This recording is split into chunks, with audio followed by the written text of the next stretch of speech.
Usually I'd say that the only person I never want to follow is General Tillelly, but now there's two people, General Tillelly and Steve Biegun. So I think you'll all agree that it was a welcome addition to our conference, and that he really provided some tremendous insights into the process, which I think is really useful for framing how we think about what is happening, and perhaps the rest of the discussions this afternoon, because I think he really touched on every panel that we've had this morning, that we're having now, and that the next one that we'll have on human rights in the future of the Korean Peninsula. So I think he really was the right person to speak to us today.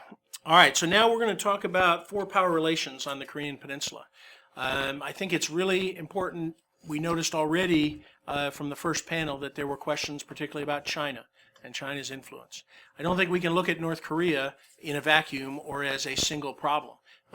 There has to be a regional approach to it. And so we've got three great speakers, papers, and three great discussants. And this panel is really, from a military background, it's joint, it's combined, it's interagency, and it's whole of society. We've got everything here: Army, Navy, Marines. We've got the interagency of the Treasury, and we have the whole of society. We have one of the most renowned journalists, writers, analysts, scholars in Gordon Chang. So we really represent joint, combined, interagency, and whole of society, and I think that's what we're going to benefit from all the expertise on this panel. So we'll start off with Jim Durand talking about Japan. Then we'll go to Gordon Chang with talking about China, and then we will finish with Dr. He talking about North Korean regional security. So, and then we'll go into our discussants, former Commandant of the Rock Marine Corps, General Lee, and from the Korean Institute of Military Affairs, and former Navy Captain Dr. Yoon will discuss, and Bill will have his Treasury sanctions expertise to finish it off. So with that, I will turn it over to Jim. We'll speak for about 15 minutes, each of the presenters, about 10 minutes for the discussants, and then we'll try to get into a lively discussion, because I know that this audience has a lot of questions to ask, as you've already done so. So with that, I turn it over to Jim. 15 minutes. Thank you, Dave. My name is Jim Durand. I'm the editor-in-chief of the International Journal of Korean Studies. As I said last year when I presented, we are a non-profit, apolitical organization. We are always accepting solicitations, and one of the I'd say best things about being editor is that I frequently get papers and inputs from security practitioners. And for those of us who are fortunate to serve in Korea, we understood that it was a very complex environment. And when someone had to go see General Tillelly, regardless of his rank, he went through a series of briefings. And one of those briefs was the command relations brief. And because the understanding the command relations in Korea, the roles of the various parties was always a challenge. In one of our recent issues, we had Colonel Sean Creamer, who's really done the first scholarly study of the command relations in Korea. We extracted his portion on the United Nations Command and published that. And then in a forthcoming issue, we're going to have another paper published by a former Air Force captain, now a PhD student in Japan, Mike Bossack. And Mike has written about the United Nations Command in the rear. And those two organizations have really facilitated Japan's role in Korean security. And when I wanted to summarize this, I want to say that today Japan has never been a more relevant or a capable partner. Yet it does so without belonging to any of the traditional security mechanisms in Korea. And anytime we've tried to establish some sort of permanent security mechanism, we failed that involves Japan and Korea, or Japan and Korea and the United States. We failed to do so.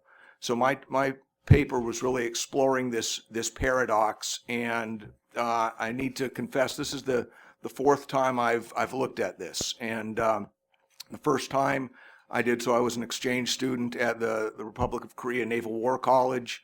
I wrote my thesis on trilateral security cooperation.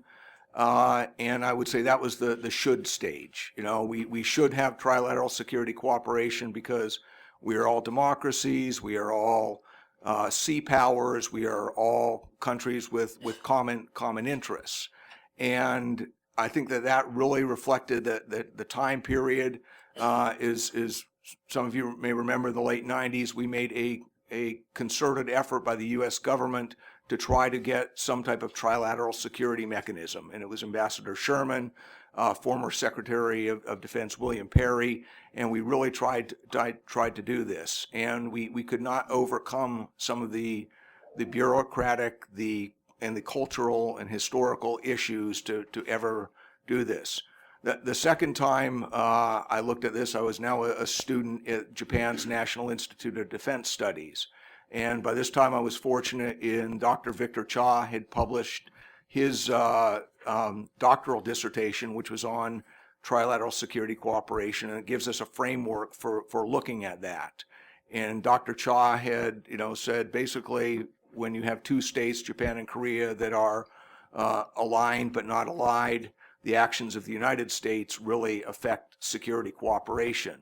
And what I did in my second time was, one, looked and said the theory is still valid, but, explored whether or not in the post-Cold War era we could have trilateral security cooperation. And we were unable to do so. And again, you have the frictions on historical issues that prevented us from establishing either a trilateral or a bilateral mechanism. 10 years later, Bruce Bechtel invited me to present at this conference, and now I looked at that same dynamic, except in the post 9/11 era. And again, you had completely, Japan and Korea were experiencing different reactions to the United States in this post 9/11 era. The Japanese were feeling that they were going to be abandoned. The Koreans felt they were going to be entrapped, and we never got any type of security cooperation. And it would be very easy, to use the rest of my time and to say, we're never going to get there. We're never going to get a sustainable security mechanism that helps not only deter North Korea, but in the event of hostilities, that we would be able to do that critical but overlooked function of bringing international forces to the Korean Peninsula in the RSOI function. So when I looked at this time, I had those two great papers to refer to. And what Sean Creamer did in his United Nations paper is he talked about a command that started out in the Korean War as a marshalling force. It was located in Japan, 930,000 men and women, 16 countries sending combat forces, 5 sending humanitarian assistance, fought under that flag. And that headquarters remained in Japan throughout. And during this time, not only did the first forces, to go to the Korean Peninsula come from Japan, but throughout the war, the Japanese provided, obviously let the United States use the military bases to bring the forces through. So the RSOI function was done throughout the war. When Japan regained its sovereignty in 1952, you have an agreed minute that says, we're going to continue, the Japanese government agrees to continue to let UN forces use UN designated bases in Japan, as long as they met certain conditions.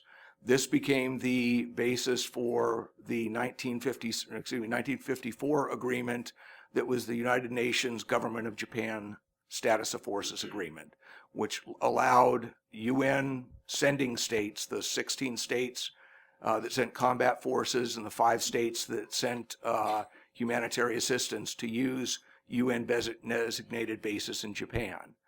And one of the things that happened over the years is the sending state interest waned. We again went from over 930,000 men at the end of the war to, basically battalions by the end of the 1950s, companies by the end of the 1960s, and by the 1970s, you only have 6 countries that are actively participating in the UN. When the Combined Forces Command was established, it basically took all of the staff that was the former UN staff and transferred that over to the CFC. So you had from 1976 on, you had not a lot of interest in this.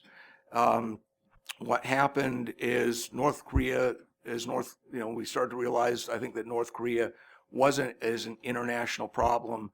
You saw a succession of UNC commanders-in-chief that really sought to revitalize the United Nations command in Korea. And I just want to make one point on this. The Republic of Korea was the largest contributor of forces, but it is not considered a sending state, and that's a distinction I'd like to make. Korea hosts the UN command, the United States establish it, and Japan hosts the United Nations command rear. And so beginning in the late 1980s and really continuing to today, you saw a succession of UNC commanders-in-chief, starting with General Tillelly, who really sought to make the UN command a viable command. He added 28 positions. General Laporte added over 100. General Scaparrotti went with an initiative to, quote, revitalize the UN command. And so you started for the first time to get, I'd say the first time since the late 1950s, you had international interest in this command. And you started to see the Canadians had the Canadian Forces Initiative. They assigned 10 officers to the staff. The British, the Australians, they all started taking an interest in the UN command in Korea. And this was paralleled, by an effort in Japan to take the United Nations command rear and make that an international organization. For many years, this has been, stuck at Camp Zama, and it was under the command of an Army colonel. We may have had one international officer, but in about 2009, in conjunction with the efforts that were going on in Korea, the senior Army and joint commanders in Japan said, we need to make the UNC rear a real organization. And so they appointed an Australian, a colonel as the first commander. The Australians continue to staff that, and what you've seen from this is you're now seeing sending states forces regularly deploy to UN designated bases in Japan under the UN flag. And for those of us who've been in Korea and have been to the remains repatriation ceremonies, we took great efforts to make sure that this was always an international community that was aligned against North Korea. And if we can have, an international bodyguard team retrieving remains at Panmunjom, what is the message that we're sending when we're bringing Canadian or British or Australian ships into Japan under the UN flag and saying we're exercising this because we are committed to the peace and security of the Korean Peninsula. Japan has done this, and it has the potential, like any basing issue, is to be a NIMBY issue. Well, I don't want additional forces in my country. I don't want, the risks associated with. Yet it is an issue that actually has a lot of support within the Japanese government. It has a lot of support within the Japanese people, and you don't see the protests for the UN bases, and in the same way you see the U.S. bases, even though they are, quote, the same base.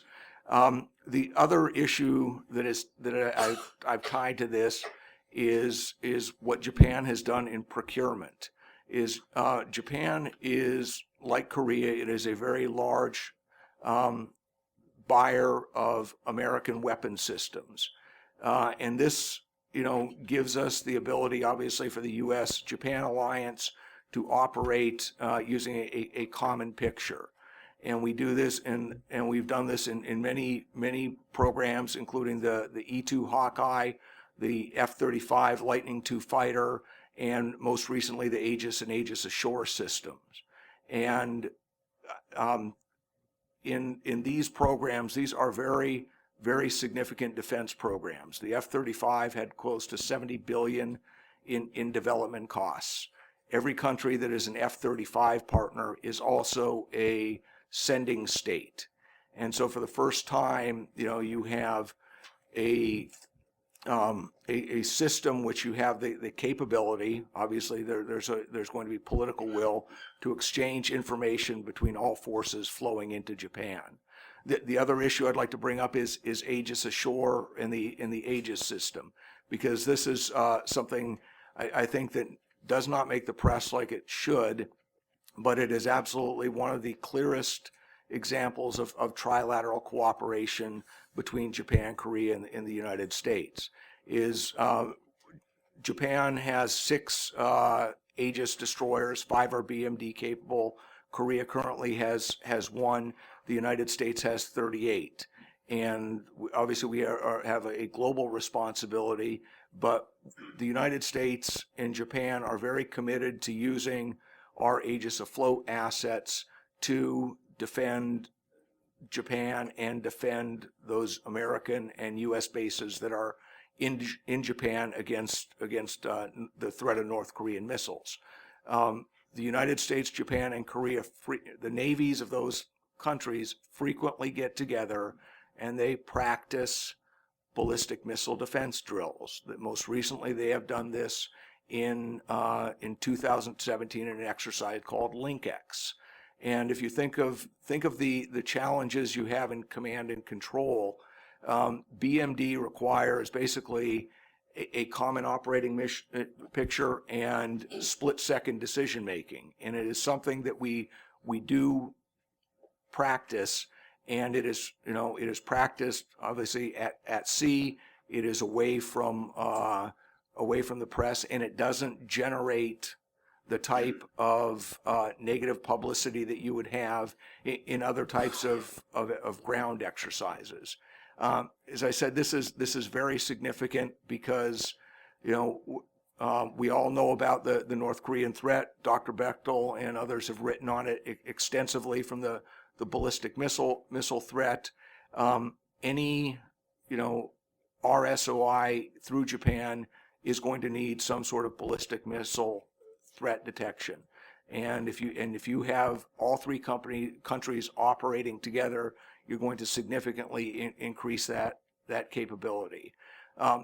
Related to that, Japan is now the first country that is opted to build an Aegis Ashore system. They're building 2 systems, one in Akita Prefecture in the north, one in Yamaguchi Prefecture in the south.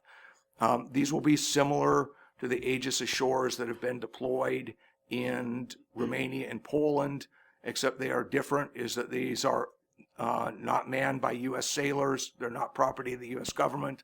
These are being owned and operated by Japan.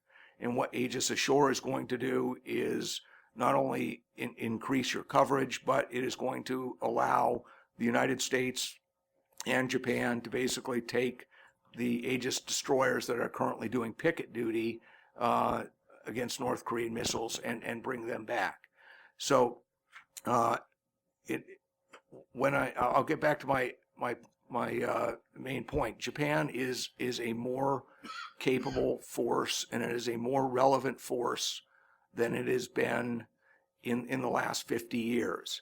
And it has done so largely, not out of or done so completely without being party to any bilateral Japan security relationship or a trilateral security relationship.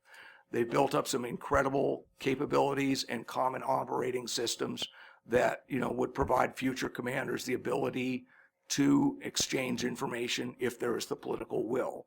And so, I look back at my time as a staff planner. The hardest thing you ever do is try to sort out the ports and airfields issues. And the arguments started at my level and ended up having to be resolved at General Talleli's level. And he went through a lot of fighting with your Army counterparts.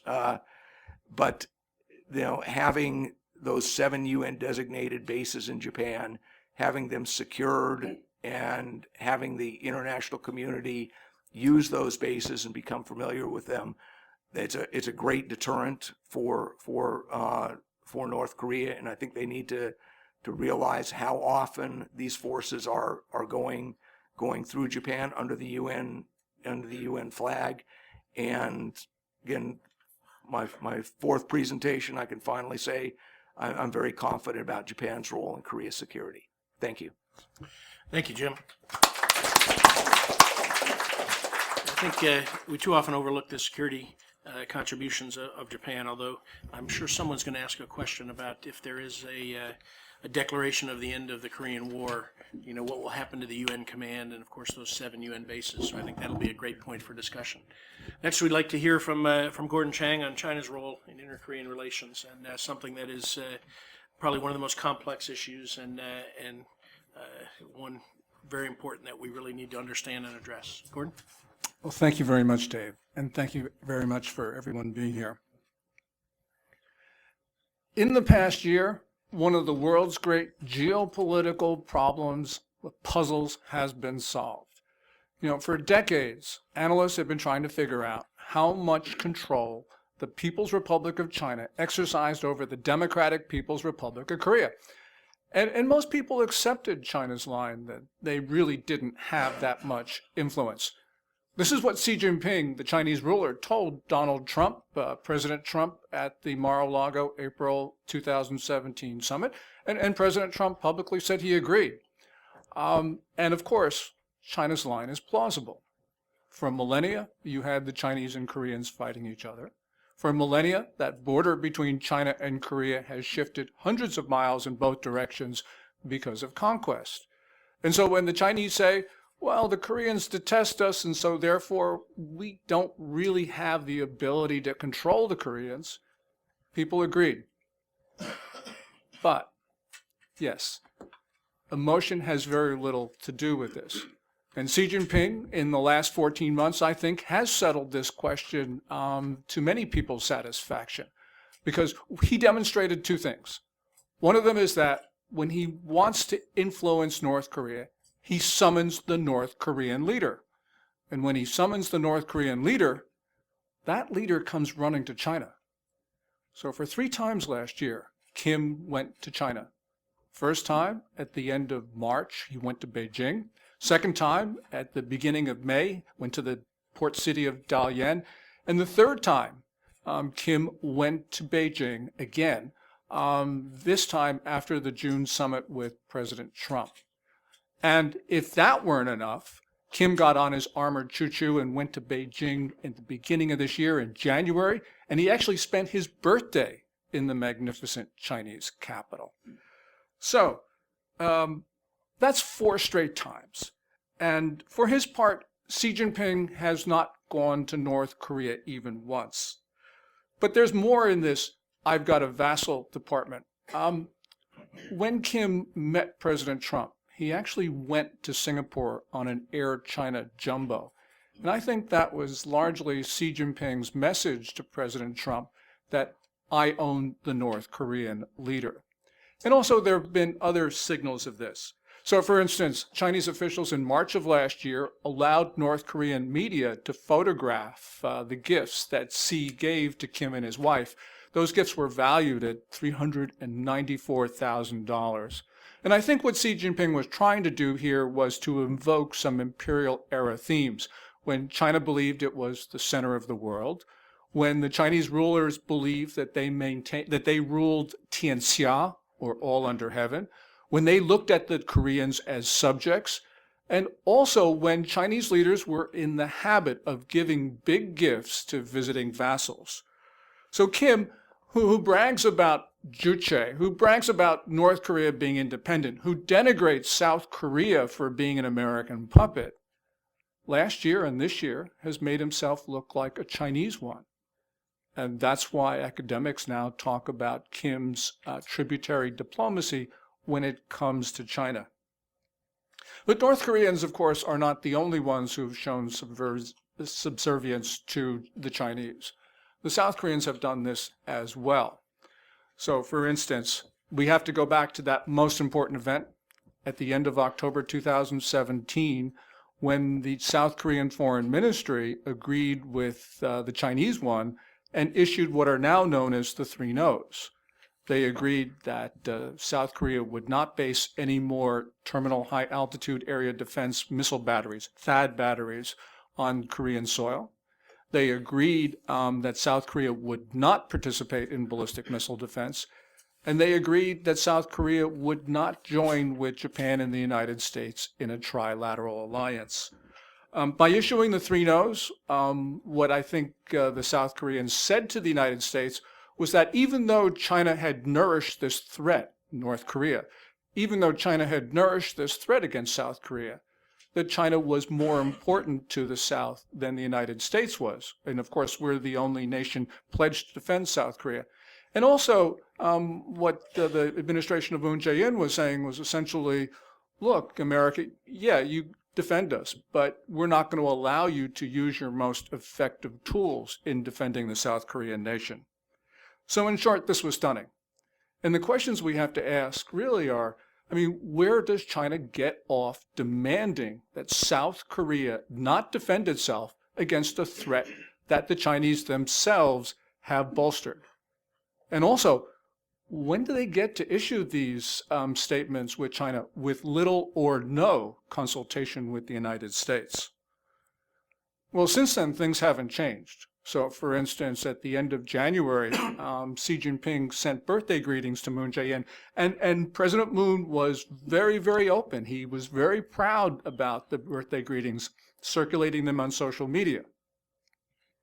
Only problem is that those greetings from Xi Jinping were in Chinese, breaching clear diplomatic protocol. So it would seem to me that the proper response on the South Korean president's part would be to write on the envelope, quote, return to sender, use Korean language for diplomatic communiques to the South Korean nation. But Moon Jae-in didn't do that. And also, we've seen other things of Chinese bullying recently, and we learned this from Tara Oh, sitting in the front seat here. We learned from Tara that just last week, China has demanded that South Korea change the name of a reservoir because that was the site during the Korean War of a South Korean victory over China. So, of course, Moon, the 19th president of the Republic of Korea, is not the only Korean leader who has shown this subservience. There's also his predecessor, Park Geun-hye. President Park was famous for her quote-unquote G2 strategy of trying to balance between both Washington and Beijing.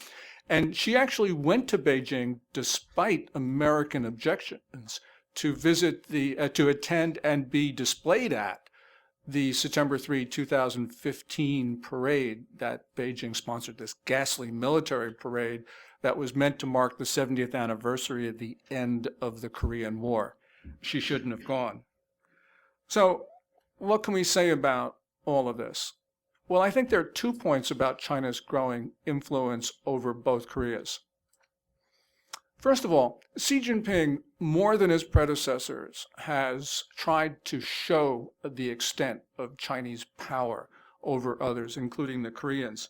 And when we look at Xi, it was more in a sense of overreach.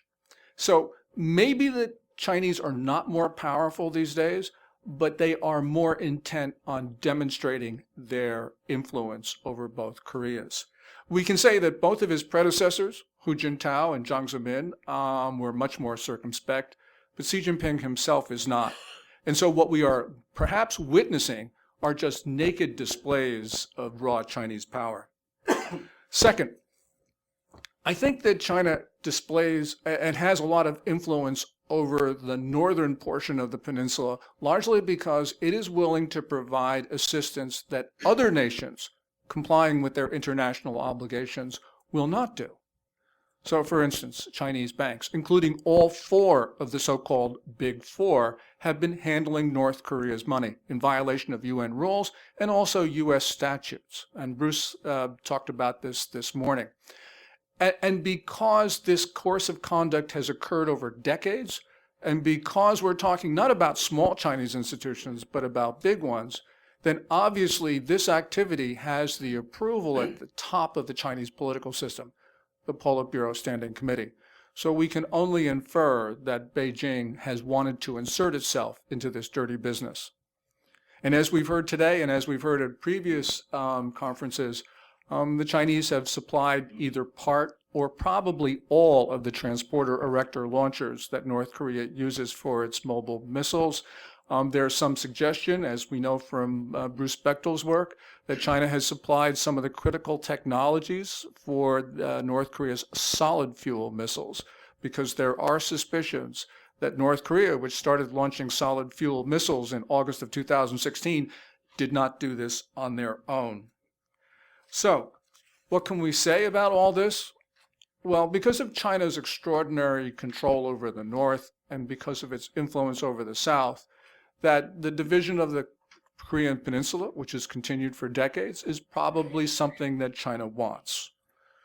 So let's take a look at 5 factors that will limit or have been limiting China's influence. Both Kim Jong-un and Moon Jae-in share a policy of trying to unite the two Koreas. We know that Kim wants a totalitarian one, which fits in very well, of course, with what Kim Jong-un does, because he's got what Xi Jinping does, because he's moving China back from authoritarianism to totalitarianism. So it's clear that China's pretty happy with that. But unfortunately for the Chinese, and if they do want to continue this division, Kim has other ideas. And of course, Moon Jae-in has made a central plank of his administration to unify the two Koreas. And so I think that both Korean leaders are going to see China as an obstacle to their main objectives, which is to put the Korean nation back together. The second thing, Kim Jong-un, I think, he maintains this horrible political system in this destitute state. I believe that he's going to see China as much more of a problem for him, largely because Kim, I believe, is going to see more imperative to work on unification. You got to remember that the Korean Peninsula is the world's most interesting political experiment. You got two Koreas, very different, side by side, and the people in the poor Korea can sacrifice, but only if they believe that they are sacrificing for an important objective. And of course, the Kim regime says that that objective is the Juche Revolution, extending to the entire Korean Peninsula, the removal of U.S. forces. Kim probably feels more compulsion these days to show progress, and that means China's attempts to keep the two Koreas apart could very well run into more North Korean objections. Third, Chinese power over the Koreas is somewhat dependent on what other nations think. We have seen, of course, Russia and the United States interact with both Koreas, and that tends to reduce China's influence over the peninsula. A dramatic symbolism, I guess, of this is Kim going to Vladivostok in April to meet Vladimir Putin. That was the first time that the pair met. And I think that's a sort of an indication of Kim trying to develop another power to balance China. This is traditional Kim policy. His father did this, and so did his grandfather. Putin may not cooperate because he has his focus elsewhere, but nonetheless, I believe that Kim is probably in the future going to try more and more to develop these links with Russia, and that would obviously come at the expense of the Chinese. Also, people have tried to look at American policy towards North Korea and figure out what's going on there. And one explanation is that President Trump is trying to peel the North Koreans away from Beijing. And so maybe the focus is not as much denuclearization as it is a containment of a country that is considered to be a threat to the United States. What is interesting to me is that the announcement that President Trump would meet Kim Jong-un was made in March of last year by 2 South Korean envoys at the White House. That same month, Kim was summoned to Beijing for the first meeting between Xi Jinping and Kim, and perhaps that's not a coincidence. Fourth, evidently there is political turmoil in Pyongyang. There's reports, of course, of the execution of 5 officials. Many people dispute that, but whether those 5 officials are alive or not, I think that there is turbulence at the center of Korean power. And whenever there's going to be turbulence in the Kim regime, it means the influence of all outsiders is going to be reduced, and that certainly would affect China. And fifth and last, China is in some ways, in general, limiting its own influence. It's closing itself off from the world. We see this in a number of different instances. And as China sort of spins this cocoon around itself, it becomes, in the words of some academics, sort of less mobile. And that's a Chinese proverb of the spinning of the cocoon. So essentially, as China does this, I think it will limit its influence it has everywhere, including over the Koreas themselves. And just one quick point, when we look at China's influence on the denuclearization process, China, of course, says, look, we don't have very much clout over the North Koreans. But I think that we can show that there has been, especially this year, demonstrations of Chinese influence. And that means we should see North Korean mischief-making as really Chinese mischief-making. And we can see the North Korean threat to be really a Chinese threat. So for us, as we view the relations between Pyongyang and Beijing, it means that our policies probably should be more coercive, not just against North Korea, but also against the Chinese as well, because they do have the power to solve this if they wanted to. Thank you.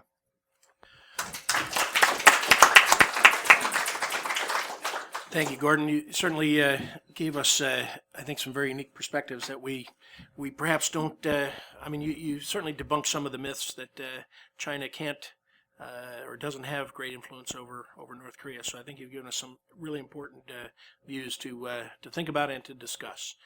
And our third paper is on North Korea and regional security. And Dr. Ha, we would very much look forward to your remarks. So Okay, 15 minutes or so. Thank you, David. Be generous to me. Count on my English proficiency. So maybe I need to 20 minutes instead of 15 minutes. We'll be flexible Yes. for you. Okay. Thank you. Good afternoon, everybody. My name is Nam-sung Ha, Professor Emeritus at the Korea National Defense University and the Senior Fellow at the Korea Institute for Military Affairs. There are clear difficulties in understanding, studying, and policy making about North Korean affairs due to some kind of duality.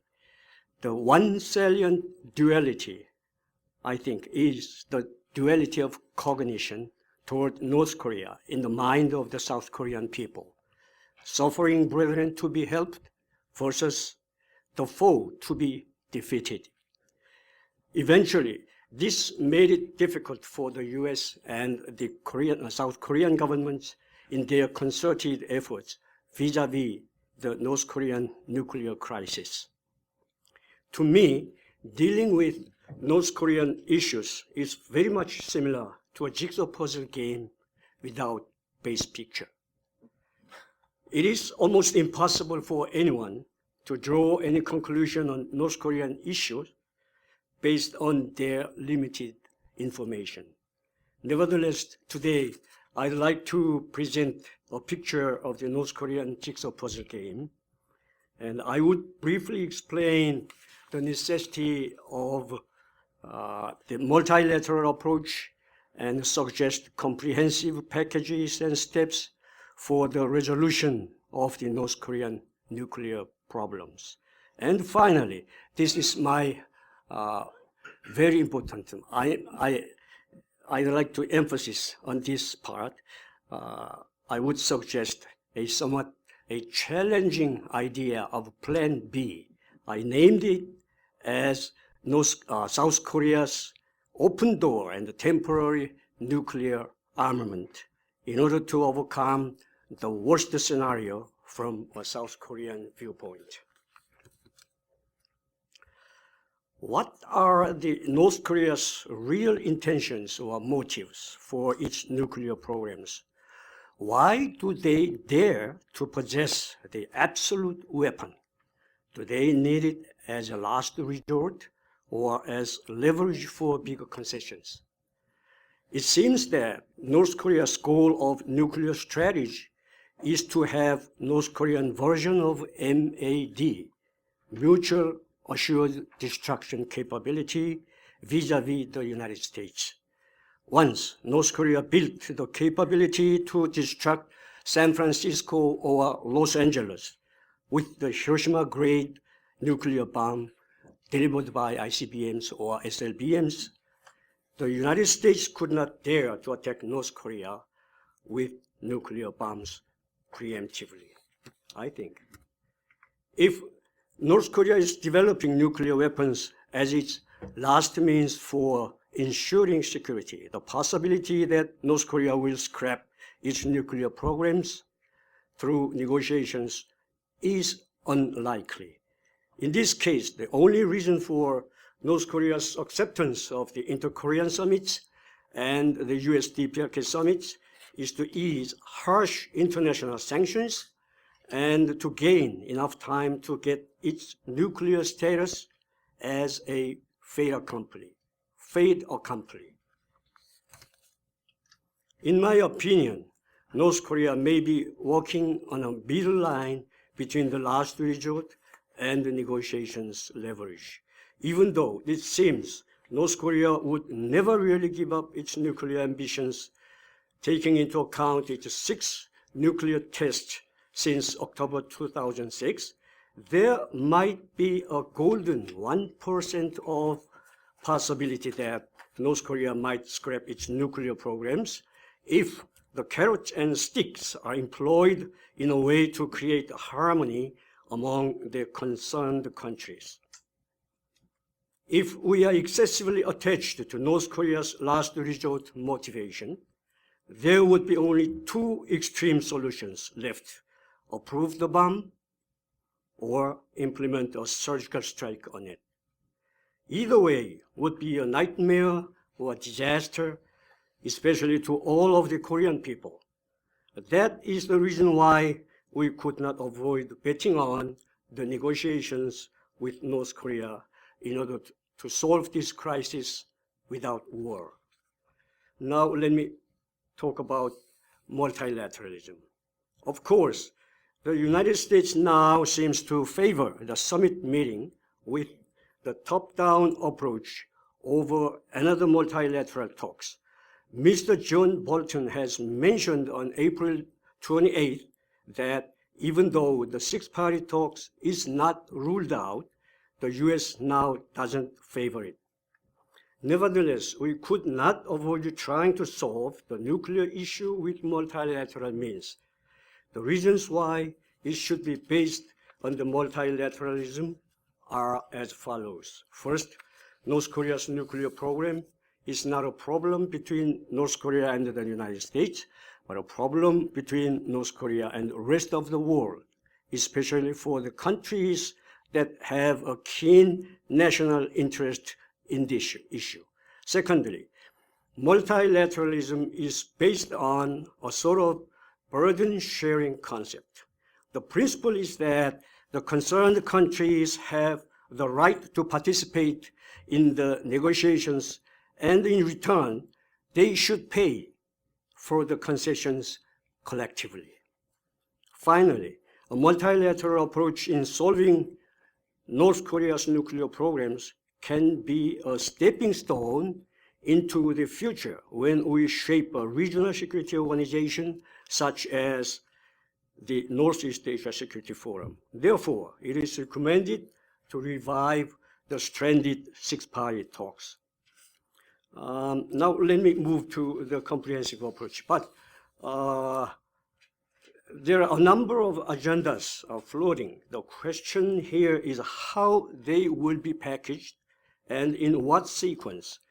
In other words, what concessions should be made and what timetable can be adopted in return for North Korea's full dismantling of its nuclear arms program and other security concerns, such as missiles, biochemical weapons, conventional military forces, and human rights and economic reforms. Packaging and sequencing are so complex and complicated that the approach could only be based on comprehensive and step-by-step procedure.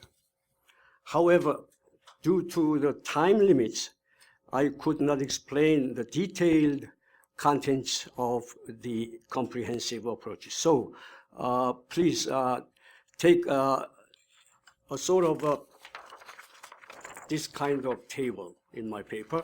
I have prepared it 1 page long, the table at the desk of outside of the room. You may take one. I skip the explanation of this.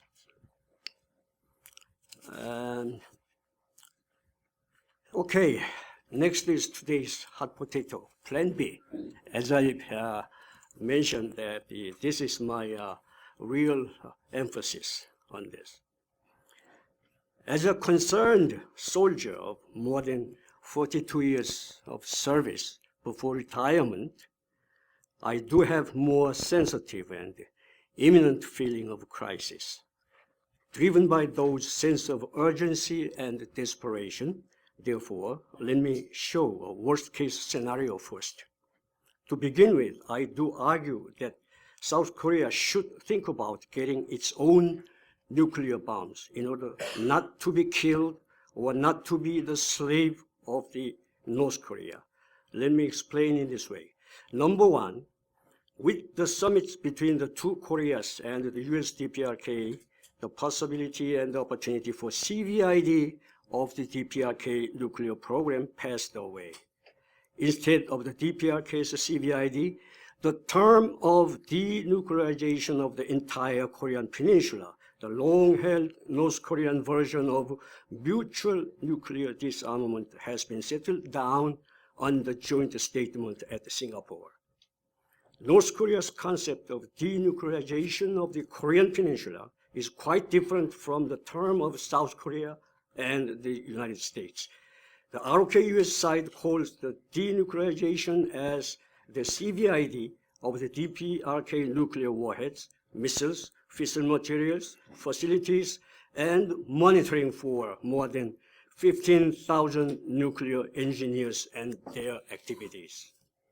In the meantime, North Korea calls it as follows: to prohibit transit, landing, and visiting of nuclear-capable aircrafts and ships, such as U.S. bombers, aircraft carriers, and submarines, to terminate an agreement guaranteeing a nuclear umbrella and extended deterrence to South Korea, to ban military exercises involving nuclear weapons, and even to withdraw the U.S. forces that can use nuclear weapons. Symbolically enough, President Trump, right after the Singapore summit, suspended the U.S.-ROK joint military exercises indefinitely. Number two, even though there might be additional summits and ministerial follow-up talks, the negotiations could be settled down in a way to a nightmare scenario to the South Korean people. Why? To me, the history of the DPRK's nuclear crisis shows a consistent pattern in which Pyongyang pushes Washington to meet its demands and Washington makes concessions to Pyongyang, this time might not be an exception. Against this stubborn North Korea, the U.S. might have just two options to bring the deadlock to an end. One is to strike North Korea preemptively or preventively. The other one is the compromise. The result of the compromise would be the nightmare scenario. The process of the compromising negotiations would be as follows.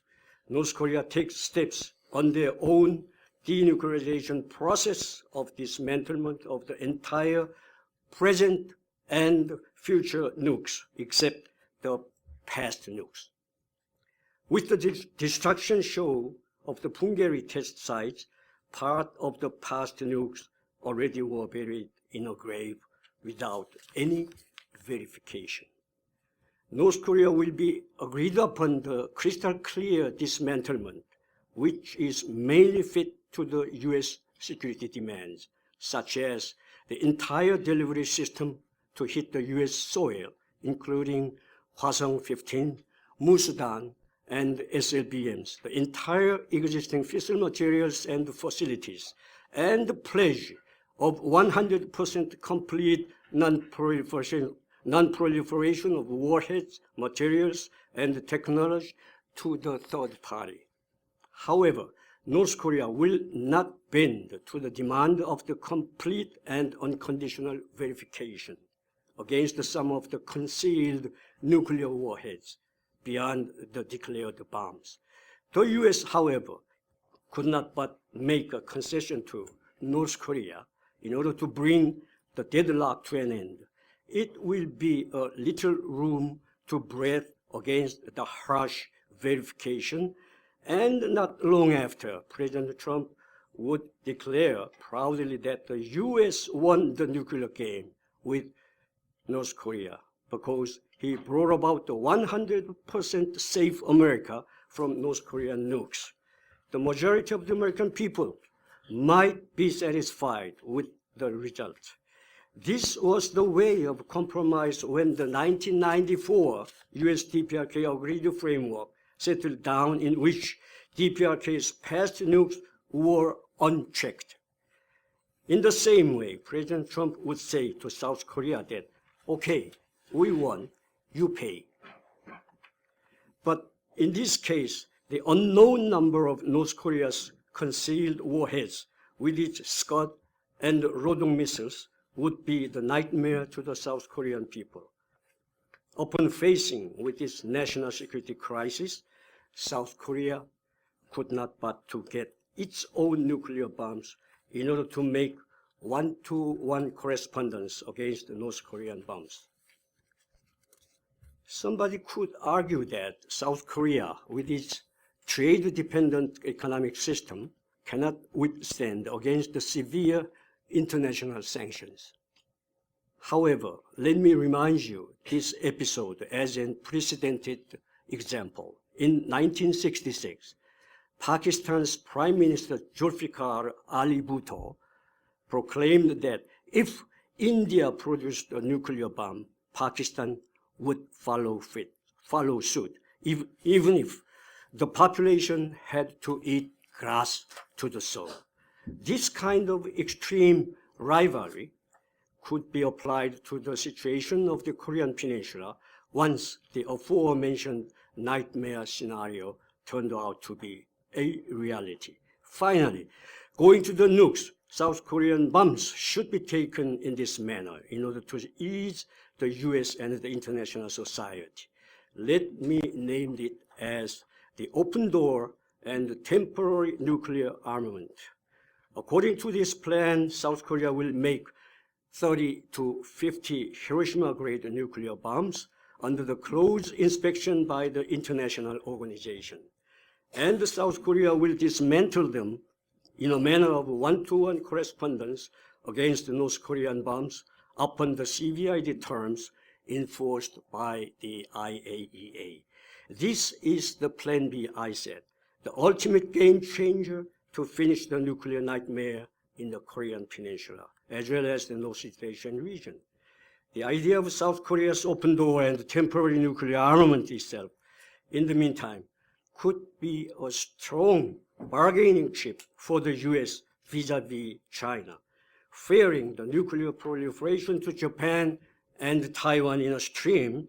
China might put an unprecedented maximum pressure on North Korea to give up its nuclear program, I hope. However, my final concern is that, indeed, could the South Korean people have this kind of resolute government at the right time? That is my real question. Okay, conclusion. North Korea should realize that even the nuclear bombs could not secure its regime security. The collapse of a regime is a matter of the effectiveness of the internal system rather than outside threats. No regime or country could avoid the collapse caused by an implosion that stems from the contradiction of the state system. Let me just remind you, the North Korean leadership, that the current Pyongyang regime must accept the aforementioned comprehensive and step-by-step approach that somebody calls is a big deal for its denuclearization and reform, or it will eventually erode. I said erode. All the Six Power Forum can do is to allow time for either process. The results of the resumed six-party talks will definitely have a critical effect not only on inter-Korean relations, but upon international order in terms of regional and global aspects. If the talks fail, tensions and the instability in the peninsula and Northeast Asia would be increased. The possibility of a regional nuclear arms race cannot be disregarded. If the six-party talks succeed in the meantime, the road to peace and stability in the peninsula and the region would be paved. Therefore, these talks should be managed in a way in which North Korea's nuclear programs are dismantled and simultaneously the integration of North Korea into the regional community should be accomplished. Until that time, South Korea should stick to the classic deterrence measures, such as the ROK-U.S. alliance. Sticking to a faithful bilateralism is more important than ever before in this era of uncertainty from a realist perspective. Finally, a durable peace and stability in the peninsula and the region could be achieved only by the reunification of Korea. A peace and stability with a divided Korea is not natural and complete. A free and united Korea would be a force for continuing stability and prosperity in the region. Let me stop here. Thank you for your listening.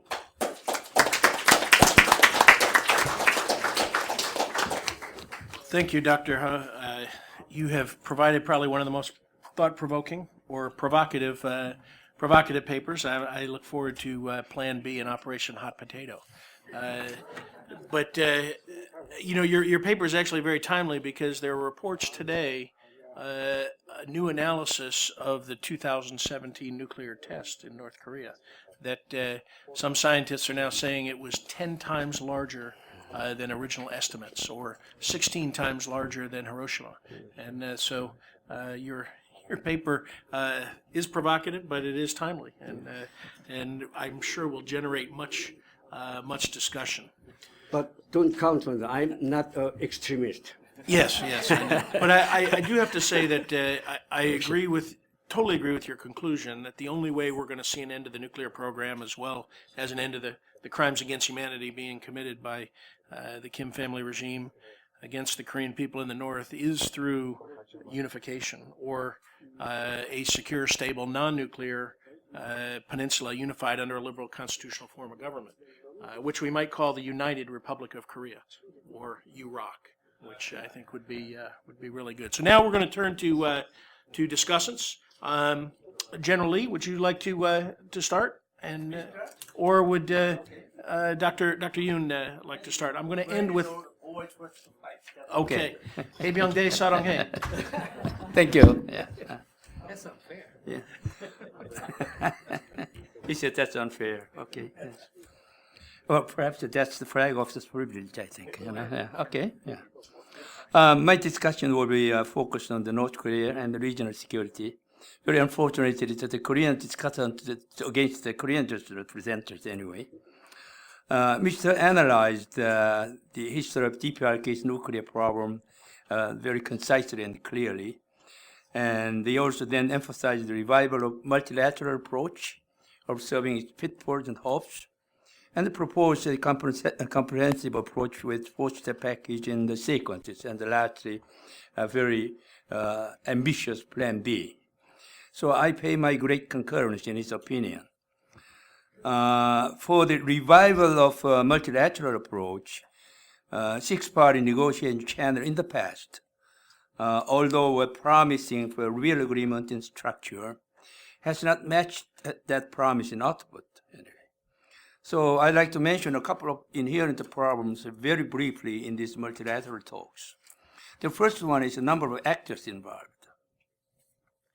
The Afghan and Afghan six-party negotiation demonstrated some of the complexities of structuring and advancing coalition objectives among parties with multiple and cross-cutting interests. The second one is team cohesion. In six-party talks, it was a loose coalition amongst the United States, China, Russia, South Korea, and Japan concerning the North Korean nuclear capabilities. In such situations, the North Korea could exploit such division for its own advantage. And third one is issue linkage. In multilateral approach, as did happen in the last six-party talks, each party may have its own unique interests or issues affecting other parties. So, related to the number of issues, it's a question of whether their linkage effect. The last one is poor outcome. The most vexing to those U.S. successive administrations was that Pyongyang's behavior seemed not influenced to the policy changed by the United States. Clinton and Albright had high hopes for their agreed framework, but the response was ultimately the same as it would be so to the Bush stop talk, and then to the six-party forum combined with South Korea's sunshine policy, which ratcheting up of the North Korean nuclear program, and complete with uranium enrichment and missile testing. So the reality is that it's very hard to expect North Korea's denuclearization unless Kim Jong-un changes his mind. So talking about Dr. Hurt's very ambitious Plan B, it's not only highly controversial, but also deeply valuable issue, I think. Dr. mentioned several sure reasons why South Korea has to prepare for the Plan B. But I think we may need to define then what the Plan A is before discussing Plan B. Then my question is, do we have really an agreed Plan A? However, the support for South Korea's nuclearization has slowly ticked up from almost 56% in 2010 and to nearly 65% in 2016, according to Korean Asan Institute polling. A Korean expert who took a considerable research on whether South Korea will try to acquire a nuclear weapons says it's likely the country's pro-nuclear voices will be increasingly empowered if the United States tries only to contain rather than dismantle North Korea's nuclear weapon program. Well, at least to me, at a time when the whole world is helpless in the face of North Korea's nuclear weapons, South Korean leaders should have the courage, the wisdom to persuade the public and the world that the North will negotiate properly only when the South too develop nuclear weapons. However, we should be aware of whether this plan may cause to recognize North Korea as the nuclear power state. As Dr. He mentioned, when if Koreans are willing to go with the Plan B, they must be ready to pay the price to meet with external pressure, and the price to obtain internal consensus. The process of these two levels of negotiation will be hard and challenging. Now, I'd like to pay my attention to the contemporary issue for way ahead. After Hanoi summit, Kim's stance has continued to engage with Trump by dialogue, but increasing provocations to gain response from the U.S. He warned in his April 12th speech to the Supreme People's Assembly that the U.S. has until the end of the year to make the major change in its approach to the North, and said what's obvious is that if the United States stick to the current political way of calculation, the prospect for problem solving will be dark and very dangerous. However, on the other hand, President Moon, in an interview with the German media, said the sound of gunshot has disappeared from the skies, seas, and the land of Korean Peninsula. Spring has approached that much closer, but the sound of gunfire has just started again. So is Mr. Launch a signal of changing path? I think U.S. and South Korea should not downplay North Korean provocation. It's surely a violation of the UN Security Council sanctions. Also, September 19 South-North military agreement, actually, which should be invalidated. If this stalemate goes on, the next question is for whom time a factor, for Kim or for Trump? It seems Kim may have around 6 months long time frame since he has warned the U.S. until the end of this year. I think Kim may appear to sense in Trump an impatience and hunger for the spotlight, and may expect his irrational calculation of a commitment. But many experts say that Trump is the best choice for him. Trump talks good relationship even under Mr. Launching provocation, and there's no hope, I think, for Kim to expect any other option rather than CVID, FFVD, whatever else, that policy from the next U.S. president. Thus, I think Kim must not drop this opportunity. However, the political calendar of Trump is limited too. His diplomatic homeworks over Iran, Venezuela, and Syria, and a trade war with China have already created too many front lines. We hope not. This campaign for the second term in office could be far more important than the North nuclear program and the alliance with South Korea. Then what about the President Moon's calendar? With close cooperation of the ruling party, he has already initiated his grand plan for congressional election next year. While everyone is playing politics, the North is rash breaking any agreement. Its nuclear program is alive and well, and ROK security may grow weaker and weaker. Since ROK-U.S. major combined exercises have been halted, combined readiness should be the most essential for both ROK and the U.S. forces. Many security experts expressed their worrisome concern that fight tonight spirit can be draining away. So the halt of ROK-U.S. major combined exercise should not be an offering sacrifice to the art of the fake denuclearization of Kim Jong-un. We hope made President Trump stand firm as commander-in-chief, not as commander-in-bargaining. I believe in conjunction with the strong economic sanctions, maintaining unshakable ROK-U.S. alliance with formidable deterrence can be the practical answer for the denuclearization of North Korea. Therefore, ROK-U.S. alliance must even more strengthened. Additionally, as Jim mentioned, that our trilateral cooperation should be reconsolidated based on the ROK-U.S.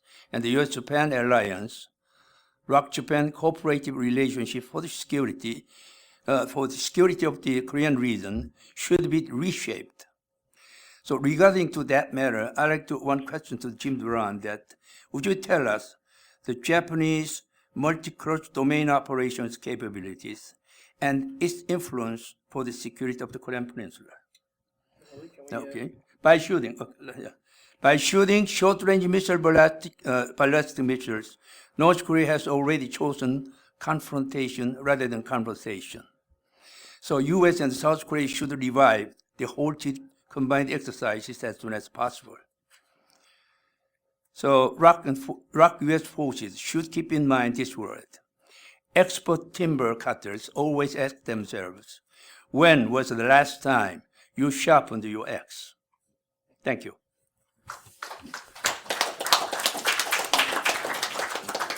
Thank you, General Lee, and I think this audience, I think, would agree wholeheartedly that the ROK-U.S. alliance must be sustained and maintained and improved always, and I hope we do sharpen our axe.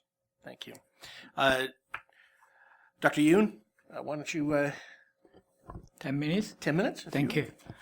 My name is Navy Captain Sukjoon Yoon, Senior Research Fellow of Korea Institute for Military Affairs, which is one of the stakeholders to support our Ministry of National Defense, focusing on operational and tactical aspects rather than strategic policy.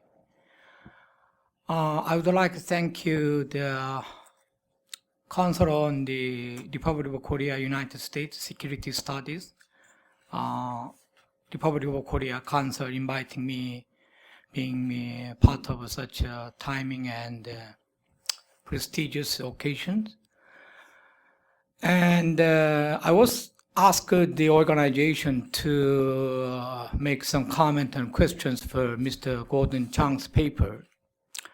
Having read his the concise and compact and fact-based manuscript, I think he's supposed to be very upset for the China's stance for the two Koreas based on the historical legacies, and then something play one of the other like this, as well as South Korea's low-profile attitude to China in order to get the support for the denuclearization of South Korea.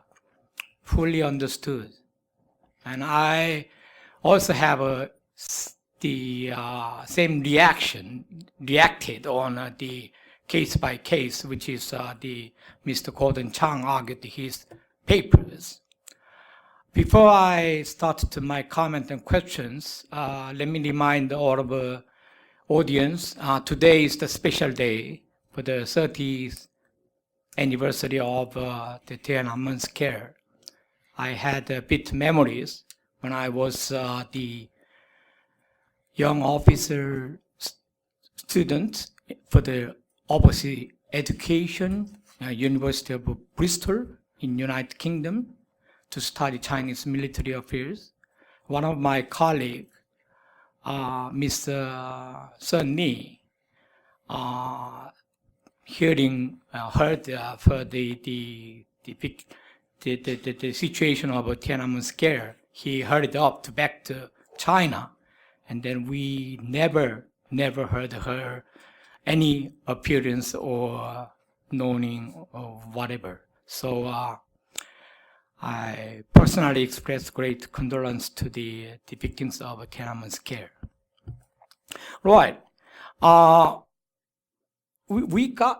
are several points we should not forget. The one is China. China needed some countries for the scapegoat, especially for the Xi Jinping.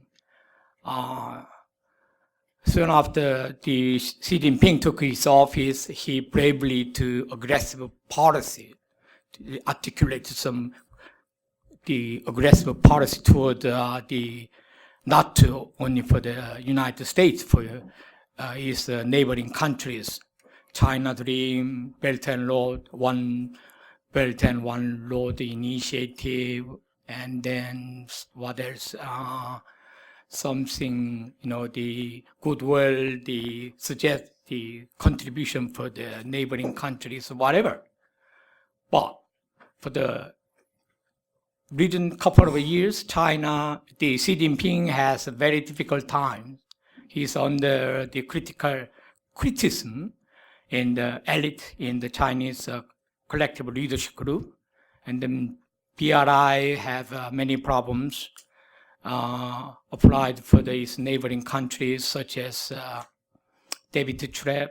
It's not a two-way trade, it's the only one-way trade. It's not a benefit for the both countries who are adopted the Chinese BRI project, especially for the recruiting for labor force, and then the introducing the materials and then spare part for the project. So Xi Jinping needed someone against his criticism. So he selected two leaders, Kim Jong-un and Moon Jae-in. Second, what about Kim Jong-un? Kim Jong-un also needs some countries who are very close to the United States, as well as perhaps Japan, to play some bargaining card against Trump's, the event, some diplomacy, whatever. So he chose Moon Jae-in as put on the more weight or value for the bargaining card for the, as we mentioned in the last panels, for the 2 times of face-to-face summit between 2 leaders. What about South Korea? Moon Jae-in wanted to be something great leader to resolve issues of Korea Peninsula, because he was elected by some popularity of peoples. So he is very proud of that. But unfortunately, we can observe some different philosophy, or not different something wills for how he articulates his policies. It's extremely left-centric characteristics. We're concerned about that. And he wanted to show the people much difference from the previous government, which is he agreed with Chinese counterpart, the Chinese leader Xi Jinping, on the 3 no's. And then BRI, he will more favor on the BRI project on the Korea Peninsula issues. So we're concerned about it. And more, the President Moon Jae-in have misunderstood his policies able to meet what Chinese 3 principles on the Korea Peninsula. Denuclearization of Korea Peninsula, maintain stability and peace of the Korea Peninsula, and try to resolve the issues through the bilateral peaceful dialogue. I think that would not be quite sufficient for China to pursue North Korea for the sit back the discussion with United States and South Korea for the denuclearization. But unfortunately, our president appears to believe that. That is the problem. That is what we should not forget. We discussed on the something reactions between China, North Korea, and South Korea. I would like some comment on the what Mr. Gordon Chang criticized and argued several issues. First, issues for the Para reservoir. It's one of the artificial reservoir in South Korea, in which was, the furious battle between our Republic of Korea Army and the Chinese voluntary army, something like that. We defeated Chinese military, and we celebrate. We're proud of the war wins, victories. So we put our names. Para mean destroy barbarian. And China claim that's unfair. And we see how did our government to deal with this?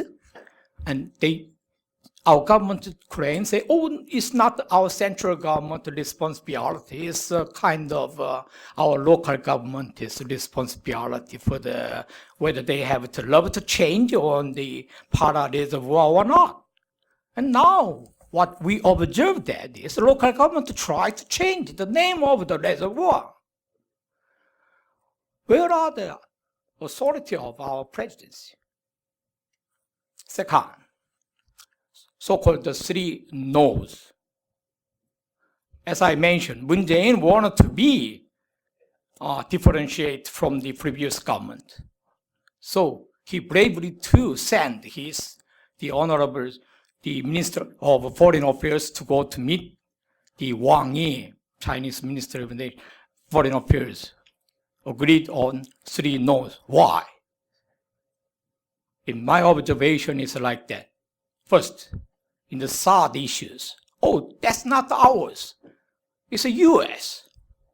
According to the bilateral different mutual defense treaty, whatever United States force want to introduce in our soil for the self-defense is not our business. And also, it was decided by the previous government. So, as long as you support me for pursue North Korea for the denuclearization, okay, THAAD will not be quite matters. Second, South Korea's involvement on the U.S. regional missile defense architecture frame. And our foreign minister explained to Wang Yi, say, okay, as long as we appears to have denuclearization in a foreseeable future, there is no threat for the South Korea, so we don't need involving in a missile defense system. Third, so-called trilateral security cooperation. It's not an alliance. All right. Yes, I don't want it to be upset China. That trilateral security cooperation would be aimed to China, so I don't want it to be upset you. So we have a great reservation to involving on trilateral security cooperation between United States, Japan, and South Korea. Oh my God. Lastly, the Belt and Road Initiative. We have two happenings. One is in Boao. When our Prime Minister, Lee met Chinese Prime Minister Chang, and they have some talks. But these two Prime Ministers is different. Lee is not a diplomatic, he's not the policy makers, whatever. He's from the anti-government movement activists, and then National Assembly lawmakers. He hasn't got certain knowledge on the diplomatic. So when Lee Chang asked him to, what about how do you think about the BRI? Our Prime Minister said, wonderful, I like it. In terms of our government, new northern policy, 신북방 정책, I think BRI is the only way to resolve North Korea issues. Oh my God, again. And then our new President Moon's special envoy, ambassador at large, the Chang Ha-sung, when he met to submit his courteous visit to President Xi Jinping with the several other ambassadors, he abruptly mentioned he believed Chinese BRI would help to North Korea's economic development. Yes, we should understand his abilities as the new ambassador to China, because he stuck in the whole his life in the small research rooms as a scholar, to only looking for the economic theories, some practice for the whatever. But he's not a diplomat. So all has messed up. The more important thing we should not forget is Republic of Korea and United States alliance. Moon Jae-in had a very, very bad understanding for how important to Republic of Korea, United States military alliance. But he has misinterpreted that as like this. As long as we pursue more sophisticated, advanced weapons from the United States, such as F-35, SM-2, and then what else? Skorsky MHR, the seaborne helicopters. The military alliance with the United States is solid because we have weapons interoperability. No, that's not enough. Yes. So, and more. As long as we provide wonderful base, such like Camp Humphreys, United States, force Korea will not be withdrawn from Korea. And lastly,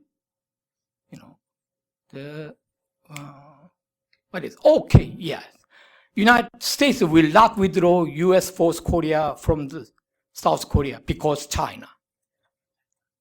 That is appears to be very, very ill-adapted perception to understanding of Republic of Korea and United States military alliance. So, all in all, I think the main victims of power games among three countries is South Korea. We have a huge problem. But unfortunately, we have very, very left-centric government. Those who are not obsessed by them, Cold War legacies. The changes. Things changes so fast, so broadly, but they don't want to be understood on that.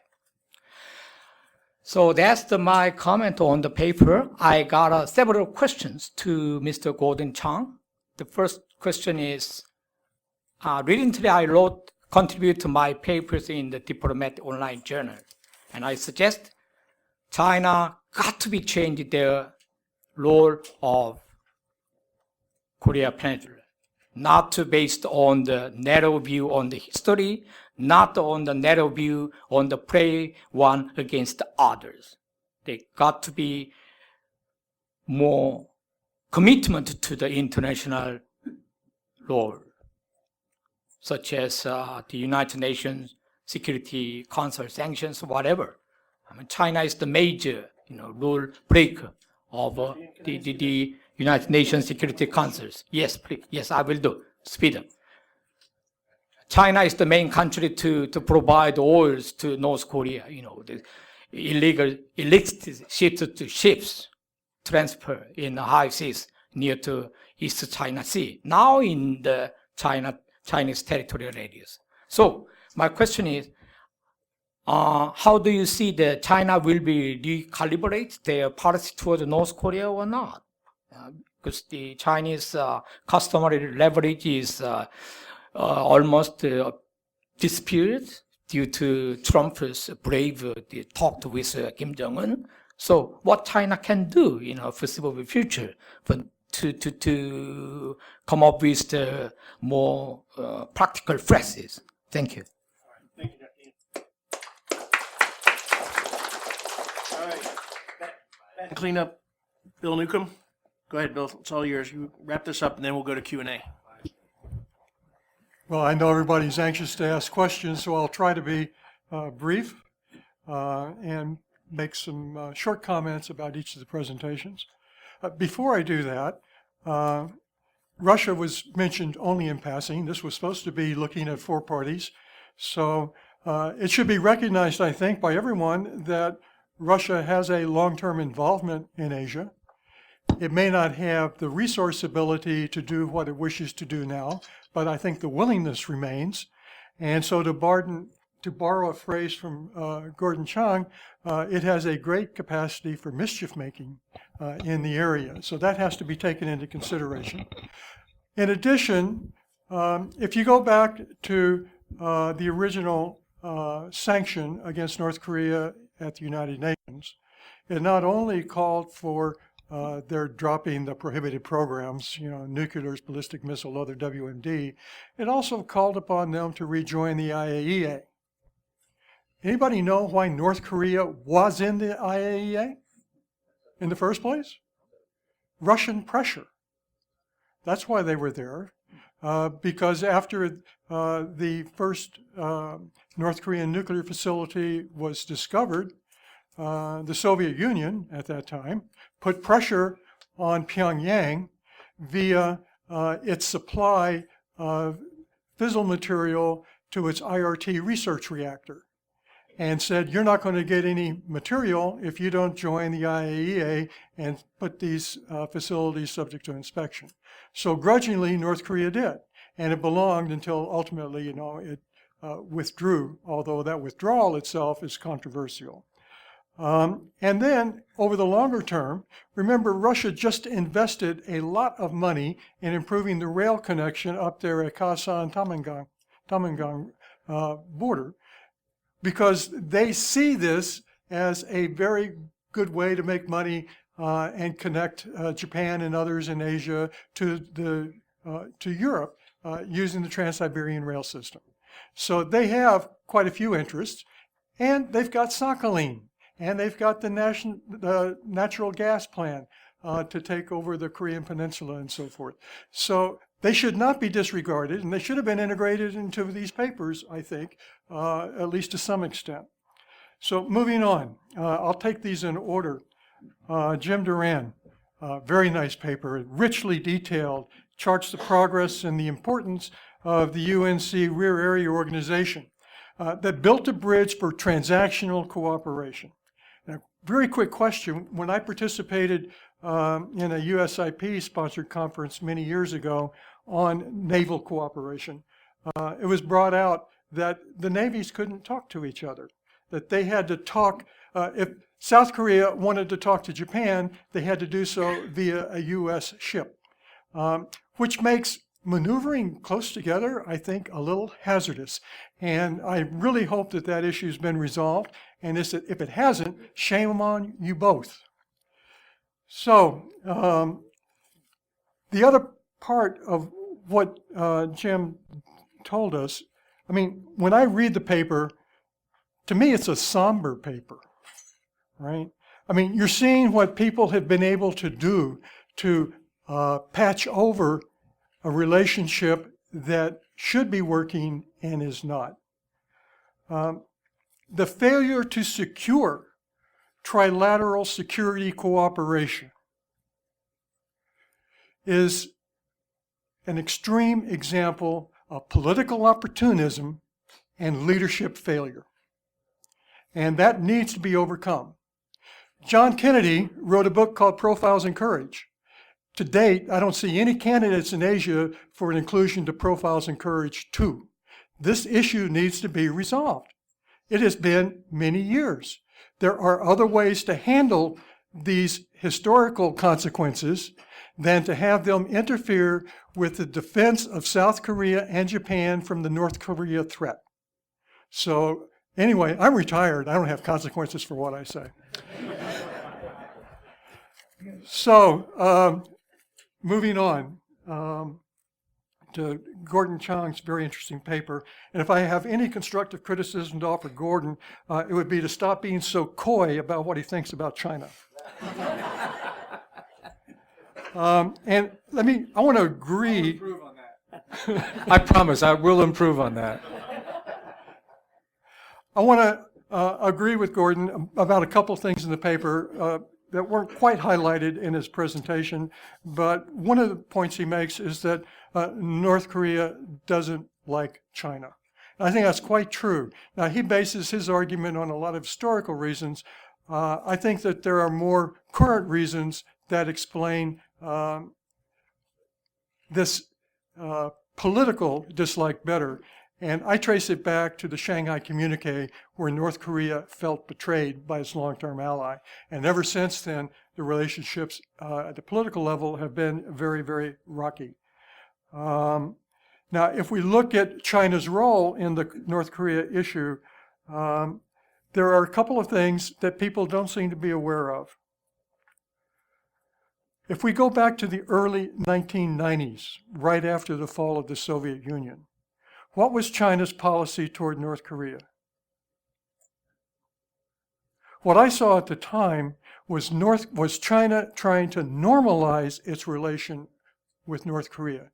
It didn't want to respond to Pyongyang's quest to find a savior to replace the Soviet Union when Soviet aid was abruptly ended. China was trying to distance itself. It was trying to get away from dealing with North Korea in terms of friendship prices. It was trying to get away from being the strategic umbrella for North Korea.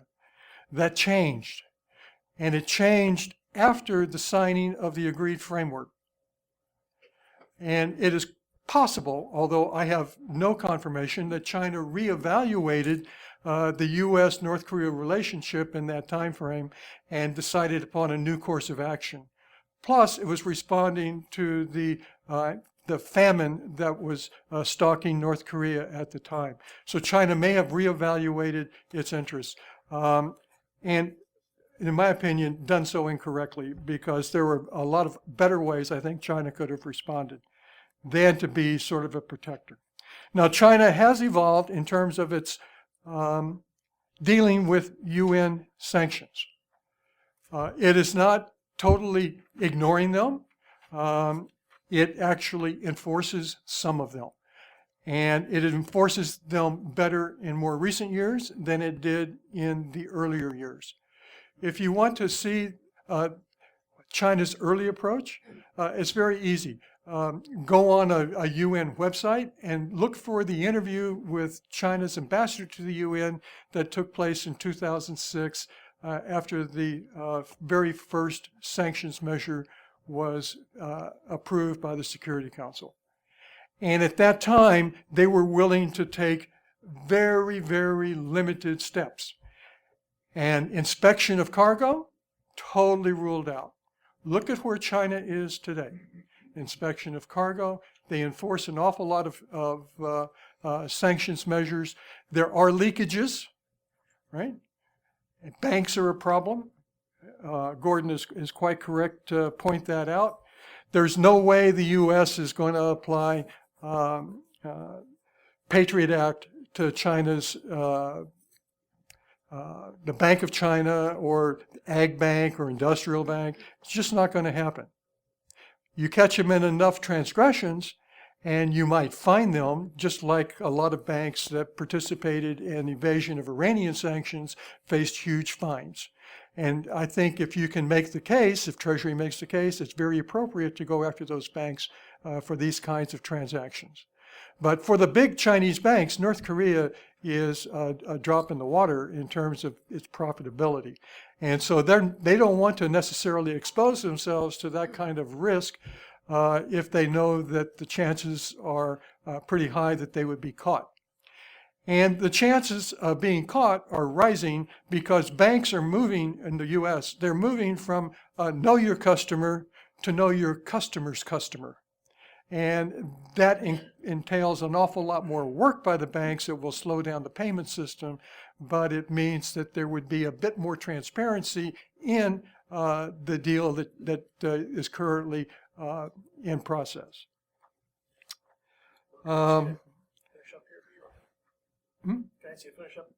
Yes, I certainly can. Finally, on China, and then I'll do quickly.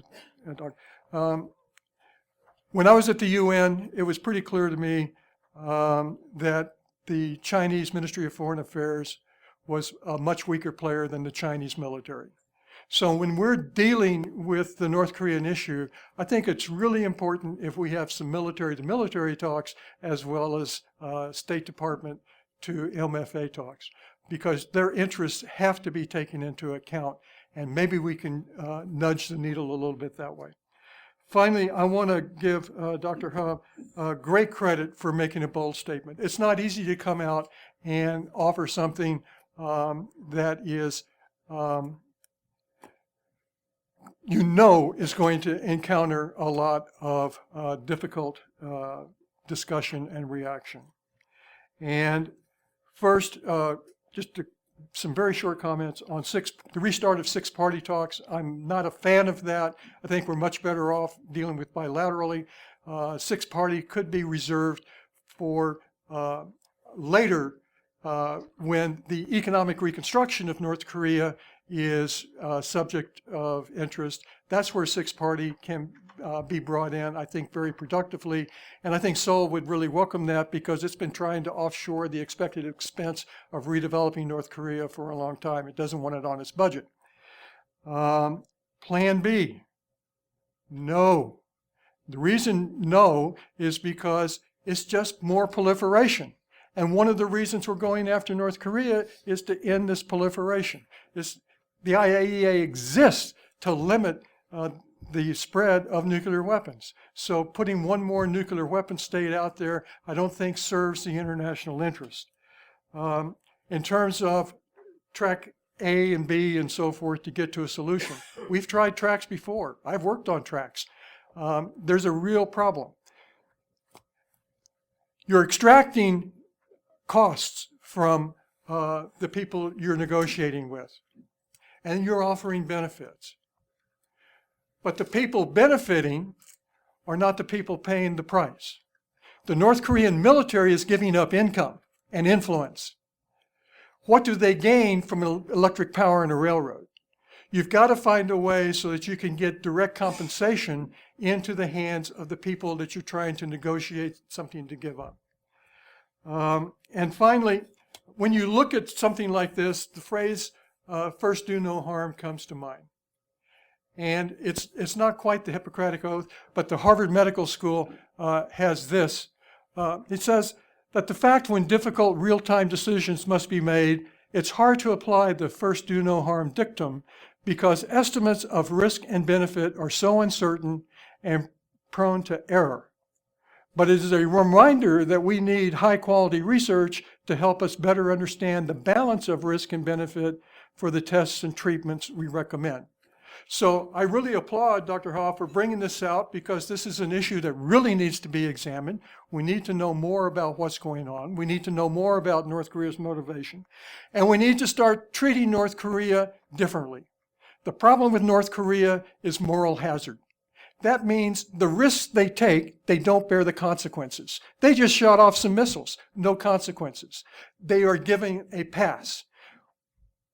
Well, you don't change behavior by giving a pass. If you're a parent, you don't change the behavior of your child by giving them a pass. You hold them to account for their actions. North Korea needs to be held to account for its actions. Thank you. I'm sorry if I took too long. Thank you, Bill. That was a great wrap up there. All right, I'm going to turn right to questions, and so I'd ask you to ask a question, and so that we can get some responses from there. So the first one to the president, Dr. Bechtel. Got to have the first one. A question. So there has to be a question mark in the end of this, right? First of all, I'd like to praise Gordon and Bill because they're talking sanctions. That's what I really like. If anyone doubts that the Chinese are now enforcing sanctions more, all they have to do is look at all those pictures that we see in the UN panel of experts reports that show the coal coming out and the oil coming in, and it ain't going through China anymore. So I mean that to me that really hit home. So important points. Second, it really is a question. In 1994, the rumor that I heard, 1994, was that the Chinese came to us in Track 2 talks and said, "Look, these guys are about to collapse. We'll just leave them. You know, you guys, we're letting you know in advance. We're not going to do anything to prop them up." And instead of doing that, we, as you guys know, in 1995 started huge influxes of aid through the UN and through NGOs. So my question to you is, I heard a rumor of that from a source. Have you guys heard that? Or, you know, do you have any evidence of that? And my second question is for Mr. Newcomb, what's the best proliferation book you ever read? And is it on Amazon? Okay, next question. Right here.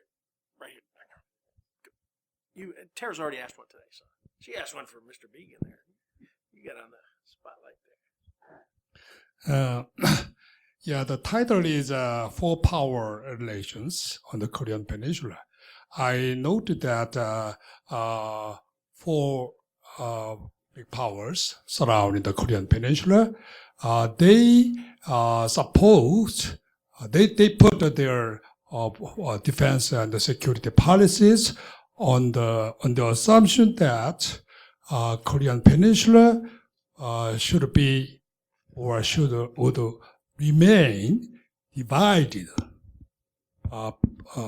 peacefully.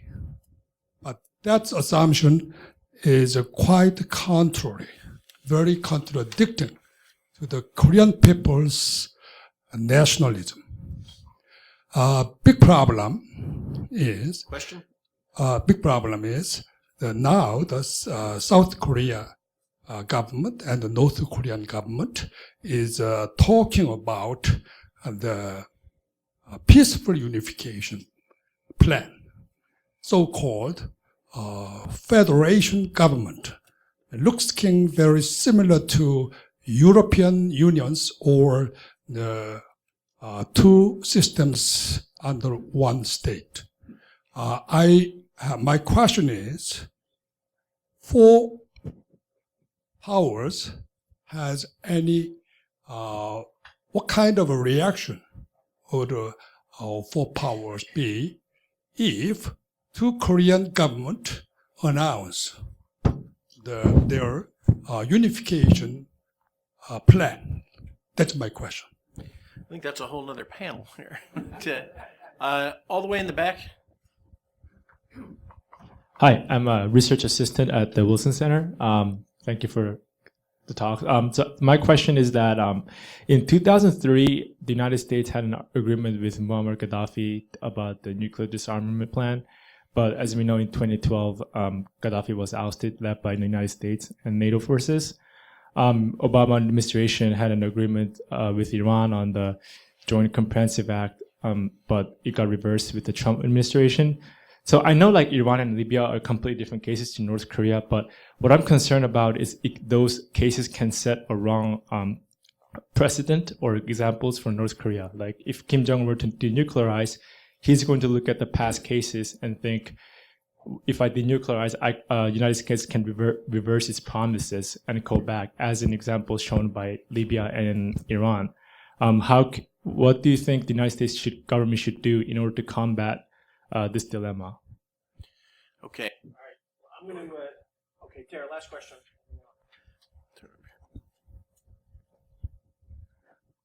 I'd like to highlight three items that impact the capabilities of the military of the ROC. Yeah, I will. So one has to do with Chunmu, which is an artillery killer, and that factory has been shut down for the past 4 months or so. And I was wondering what is the impact on that on the ground forces. And the other is at Osan Air Base, there's a new development code.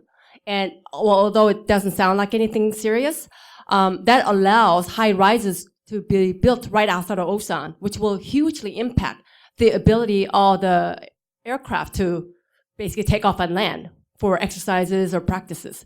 So what would be the impact on that? And then the third one is Huawei. As you know, U.S. has asked allies to stop using Huawei because of the security concerns, and South Korea has already used LG U+ have built the 5G network based on Huawei.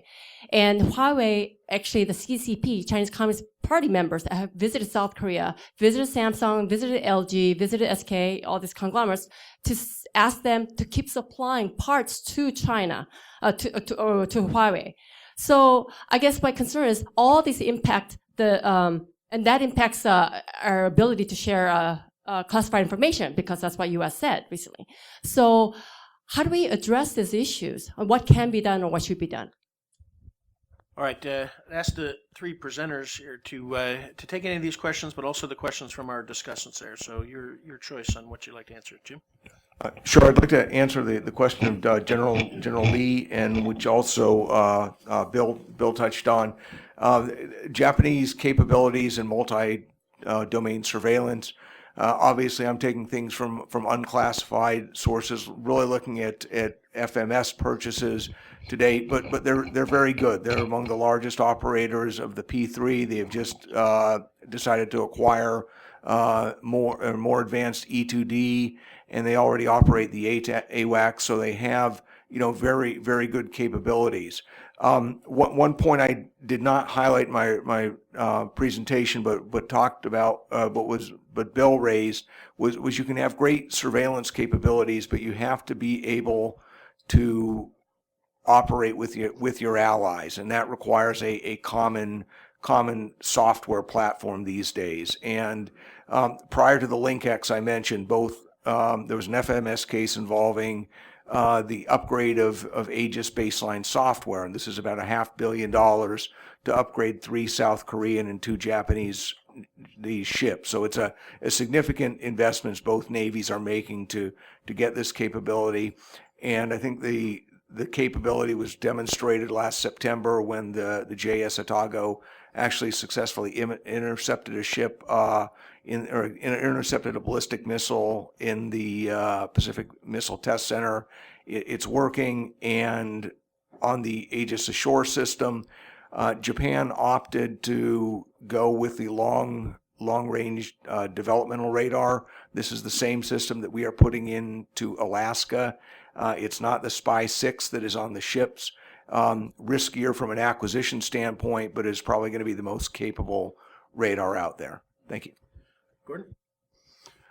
Bruce, I didn't hear that rumor, but President Kim Jong-sam pleaded with Clinton not to sign the agreed framework, and President Kim was right, largely because by merely signing the agreement, the U.S. signaled support for Kim Jong-il. That was a historic mistake. On Plan B, I think that we have a lot of means to disarm North Korea short of the use of force, short of proliferation. We haven't done that. We haven't vigorously enforced sanctions. So, for instance, in the middle of May of last year, the Wall Street Journal reported that the Trump administration did not go forward with designating almost 36 Russian and Chinese and other front companies. And if you allow Kim Jong-un to change front companies, we've essentially allowed him to hollow out sanctions. There's so much that we can do to stop the flow of money, so we don't even need to talk about proliferation. The question about the example of the JCPOA, the Iran nuclear deal, the Trump administration withdrawing from it, I think that was very good in terms of our trying to deal with North Korea, because the Trump administration was basically saying, look, Iran, you have not been complying with that agreement because you haven't been allowing IAEA inspectors into Parchin, for instance. And if you don't do that, then you're not complying with it. We can't certify compliance. We're out of here. That's a very good message for Kim Jong-un to hear. And finally, on Tara, on Huawei, this is a critical alliance issue. The United States is absolutely serious about this, and we need to be, because there's proven they've proven a number of cases where Huawei is actually, they've allowed their servers to be used to download information and send it surreptitiously to Beijing. And if South Korea wants to use Huawei 5G equipment, there's no way that we can cooperate with them, at least to the same level. So this is absolutely a critical alliance issue. Okay.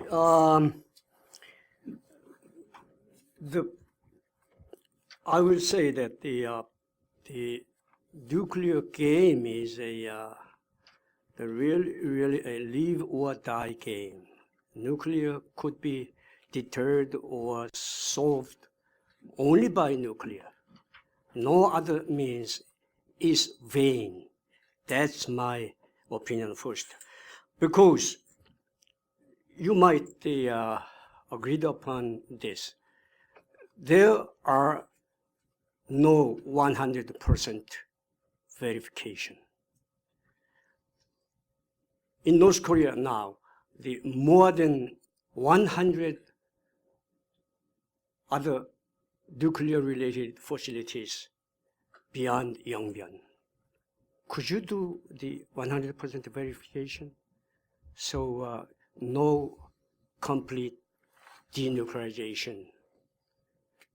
So that's the reason why I'm talk about that one. And to Mr. Newcomb, I would say that have you heard about so-called Galois effect? Galois effect is that the gradual spread of nuclear weapons would promote peace and stability internationally. Back in 1981, one of the very prominent American specialists already talked about these issues and wrote a paper, the title like this, The Spread of Nuclear Weapons, that more may be better. That is published under the title of Adelphi paper number 171, autumn 1981. Of course, I do not agree 100% of his opinion, but please search and read it. You can understand the other face of the proliferation issues. But that's my answer. Great. Thank you. All right, well, we are really out of time, and so I just want to say that we've had 3 great papers, but the questions from the discussants and the questions from the audience, I hope somebody captures these, because each of those could be subjects of additional panels. So I thank everybody for their questions. I thank the discussants for their contributions and 3 great papers. So thank you very much.